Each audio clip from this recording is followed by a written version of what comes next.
Hello everybody, I have a update for you tonight. On my HRT, I had my blood panels drawn Friday, so I'd like to share my results from that. I am very happy with the results. It's my second blood panel. The last one I had drawn was in May, and I will be seeing my endocrinologist tomorrow morning, and she's going to help me interpret results and whether or not any more changes are required or keep the levels the same or whatever the case may be. So my estrogen levels have really increased, but the last test was at 45, estrogen level at 45, which is going into the beginning range of a female range for hormones. Well, this test had come back at 75. So in 4 months' time, my estrogen has increased from 45 to 75, and the target range is for 100 or above. So wow, I've really made some progress in my estrogen levels, and it feels wonderful. I'm so happy with that. On the other hand, my testosterone, well, my last test, my testosterone level was like at, let me see, 262, which is still in the male range for sure. But this time, after 4 months on spirolactone, 100 milligrams per day, my estrogen was at 12, which I think is very low, because the typical female range for testosterone is from 15 on up to 75, I believe. So I'm actually below the lower limits of the female range. So my endocrinologist may adjust my spirolactone for that. I have felt some side effects from that low testosterone. I've been feeling tired after work. I usually like to go and work out at the gym, and when I get home from work, I'm just really dog tired, and I had to take a nap. And it's just a real challenge to get up the energy to go back out to the fitness center and do my exercises, which is very important to me, and not only to keep my shape and all that sort of thing, but also to keep me healthy, keep my blood pressure down, and all those kind of things. So I'm sure she's going to discuss that with me. I can really begin to notice the difference in my shape, my appearance with the HRT. I'm sure there's a lot more to come, so we'll see about that. My breasts are really beginning to take shape. They're not the largest breasts in the world. They're almost an A cup now, and I'm really proud of my breasts. Even though they're small, they're mine. They're real and they're authentic, and I'm very happy with it, even though they're small. So I'm not really interested in having any breast implants done and all that sort of thing. It's just not for me. I just rather keep things natural and normal. Actually, I'm not really interested in any kind of surgery at all. GRS or breast implants, that sort of thing. The GRS, the gender transitioning surgery, is really risky, and it is expensive, even though I do have insurance that would cover it. But I do have a past medical history of diabetes and that sort of thing, and that alone may disqualify me for having that type of surgery. I understand that some surgeons will not do surgery on anybody who has type 2 diabetes or maybe a history of high blood pressure, that sort of thing, because the surgery takes so long. It's like a 6-hour surgery, and very complicated and risky.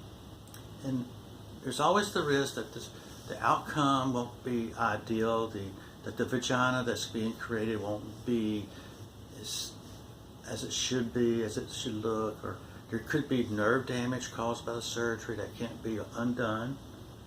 And also there's the dilation involved, where I have to 3 times a day dilate myself to keep the vagina opened, because this basically is like a wound.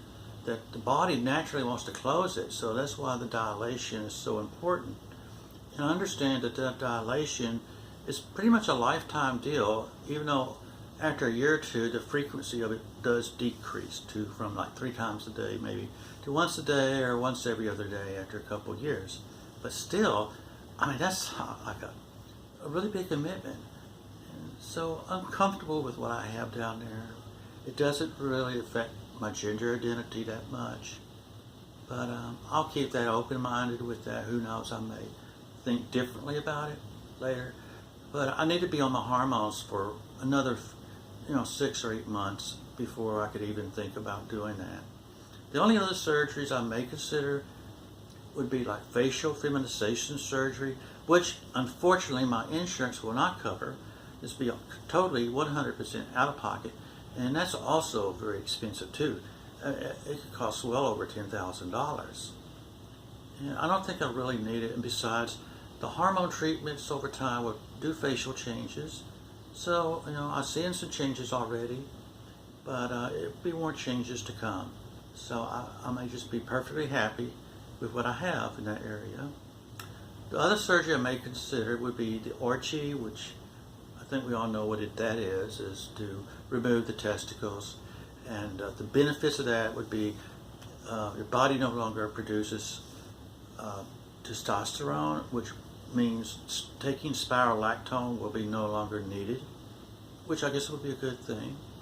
And as far as this sounds silly, first panties and tucking is concerned, makes tucking and panties to fit that much easier since you don't have that testicle sac to deal with. So today is Sunday. I had my support group meeting today. I go to a support group once a month on the 3rd Sunday of each month, which is really fantastic. I get to meet other trans girls, trans men, just transgender community in general, and we all get to share our experiences, our issues we're having, our problems. It's not a therapy group, it's just for everybody to come and be together and go around the room. We point out what you want to share today. And some people may have some issues or trouble that they need advice on from others. Others may not say anything at all. We're not required to share if you don't want to or not feel comfortable with. And so afterwards, we go to a coffee shop. Not everybody, but a lot of us do, to have coffee together and just general conversation and friendship, which is really, really nice.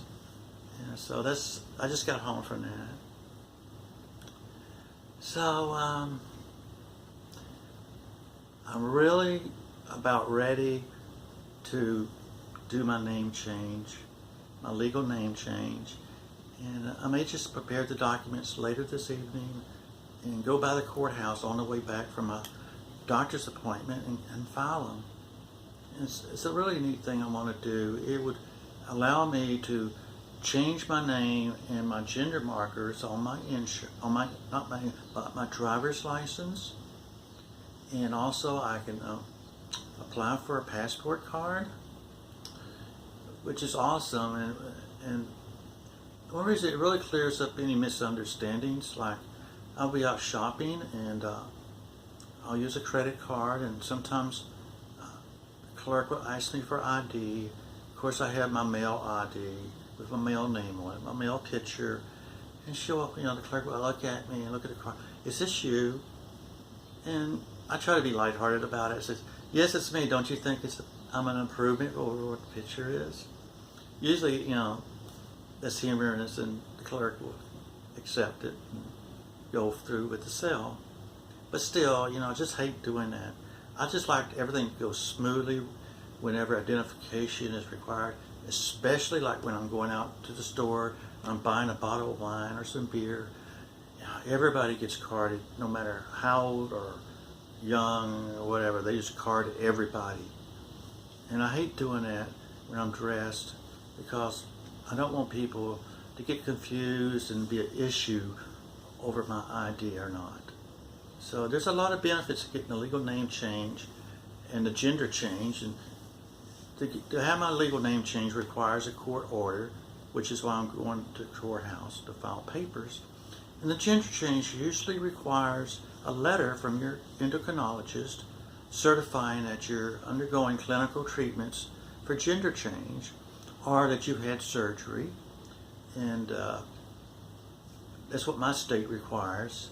The United States government, State Department, when you're applying for a passport or passport card, they also require a letter from your doctor too, but they will accept, as far as gender transition treatment, clinical treatment, would include also psychotherapy. You know, that would be a sort of satisfying reason to apply for a gender change on your passport. So surgery is not required. Taking hormones is not required. It's just that the doctor just needs to certify that you're undergoing a treatment. Whatever that may be, it's whatever it may be.